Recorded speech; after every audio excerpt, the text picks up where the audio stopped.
There's been quite a lot of discussion of the themes of My Hero Academia. Heroism, self-improvement, society. All fascinating stuff that one can dive pretty deeply into if they're so inclined. Along with that comes a look at the iconography My Hero Academia clads itself with, reveling in Golden and Silver Age American comic book aesthetics. However, the most interesting piece of symbolism in the series for me is the scars most of the primary characters acquire over the course of the story. At the outset there are a few of them, but soon more and more characters begin sustaining them, or new characters also bearing them arrive. And it quickly became apparent that this is perhaps the primary recurring visual motif in My Hero Academia, and central to the ideas it puts forward. From Todoroki's burns, to All Might's debilitating injury, to fresh wounds inflicted along the way like Deku's hand. In all these cases and more, these characters are branded with visual testaments to their own shortcomings and hang-ups, but by that same token, are left with inescapable reminders of their personal resolves to overcome all of that and emerge as better heroes and better people. Of course, the visions each of them have for what exactly constitutes a better hero and person can vary wildly, and what exactly they resolve to accomplish may not be something we'd be inclined to agree with. Though his is somewhat subtle, and gets obscured by an overall terrifying presence, the hero killer's Stain carries with him a scar, one that he explicitly refers to as a symbol of his resolve. In the Vigilante spin-off manga, we see a younger Stain have a run-in with another Vigilante whose ideals clash with his own, a conflict he leaves with a broken nose and a newfound sense of his own failings. To mark his resolve to do better and be worthy of those ideals, he carves off that shattered representative of weakness, and is left with an eternal reminder of the frailty of living people. Being a hero does not make you special or grant some kind of deific ability to transcend your own flesh and blood. It is only through an immense amount of work, refinement of one's body and one's skills, in a single word, resolve, that you may truly call yourself a hero. Deku and Ida are also left with reminders of that frailty. Ida's selfishly personal actions have left him with a debilitated arm whose function he might only regain with the further progression of some currently in development medical procedure. Because he lost control of his emotions, he has now literally lost the ability to control that piece of his body. Deku's reckless use of One for All when his body is not yet up to that task finally catches up with him, and he is forced to learn that unless he starts using more restraint, he will destroy himself.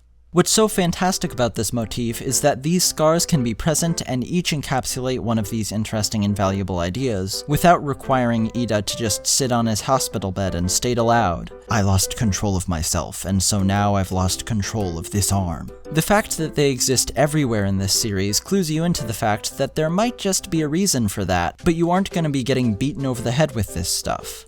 Of course, the series isn't content to merely let this motif serve that singular role. Closely related to the scars' conveyance of the lessons we can learn from these characters is the role they can play in some of the character arcs they go through as they learn those lessons. Not all scars are gained at the end of going through that journey and learning what it has to teach us. Some journeys revolve around grappling with one's scars. Todoroki's childhood in a broken and abusive household has scarred him, and it's the emotional and psychological scarring that is far more significant here than the physical scars that clue us into that. What his burns most specifically represent is his perception of himself. A part of him, those elements acquired from his father specifically, is viewed with intense hatred as abhorrent and ugly. His dad punched him so hard in the gut that he threw up at the age of fucking 5, and he watched that same man hit his mother immediately afterwards when she asked him to ease up. This is brutal. Endeavor is a brutal, disgusting person, but he's also a person who, for Todoroki's entire life, has been explicitly raising Todoroki as an extension of himself. So he's internalized the idea that all of those qualities are inherent in him, and his scars are the externalization of that idea.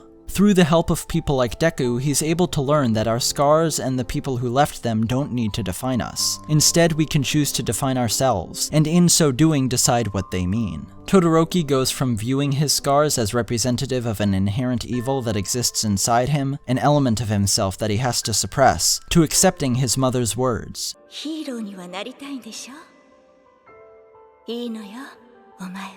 There's nothing wrong about your parents' quirk, or their blue eyes, or their left-handedness. It's what they chose to do with those that is unacceptable. And with those same qualities, you can go out and do good.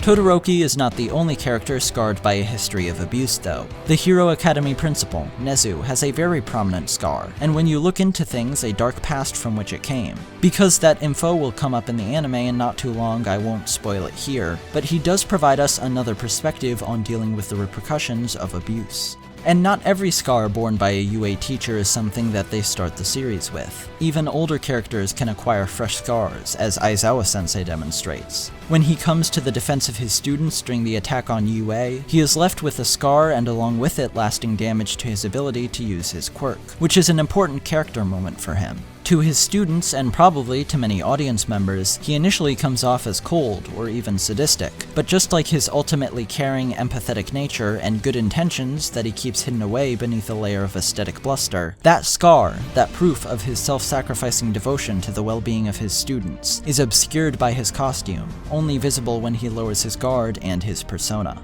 The ultimate genius of how the series uses this motif is that beyond the individual meaning each of these scars carry, the presence of them itself conveys its own meaning on top of all that. As Stain argues, and the series seems to agree to, key to heroism is a willingness to give up oneself and one's desires and give higher priority to others, even at the risk of oneself. It's a lesson that All Might had forgotten briefly, taken over by concerns about exacerbating the scar he'd already acquired and leaving himself even weaker, until Deku reminded him of what true heroism means. Bakugo is still rather selfish, and still has some important lessons to learn, so I would not at all be surprised to see some of those lessons come in the form of his own scar sometime in the future. Key to giving up oneself and one's desires is bearing the abuse an unfair world may throw at you, but continuing to believe in the value of protecting that world. To give yourself in service of it, injustices and all, in the hopes that through your actions you can bend the arc of society just that little bit further in the direction of eventual justice. With themes of resolve, sacrifice, frailty, and mortality, scars are a perfect fit for the world Kohei Horikoshi wanted to craft with this series, and the ideas he puts forward in it. And I'm back, after, no, I'm not making this up, my channel being taken over by Moroccan hackers. Yeah, it was real scary for a while there, but thankfully everything's back in order, with the only loss being any comments I had made on my videos here, which are now gone it seems. One of the biggest sources of comfort through all this was the base of support I have, and the security that would have provided even if I had ended up needing to start from scratch. So an extra emphatic thank you this time around to Car Keys, Skylar Morrow, Naruto64, Magic Dragon, Mackenzie Knowles, Keiko Cat, Christian Emery, Presto Puma, Laugher Style, Omi Fomi, Garbage Burner, Ducky, Marcus Gand, Sam Lossaraptor, Tyler aka Gigs, Shoko Asahara, Lord Liquid Bacon II, Izumi69, Kieran Rice, Valkion, Teenshow37, Taktoa, Cherry Boy Writer, MathWiz97, Joji Matthews, Culver James Kamai, Shofty, Zados Tenjin, Saikur, Zeria, Macaulay Wentz, Sakamoto Mio, Darian De Sotel, Joaquim Alfelt, Capsize, and all my other patrons.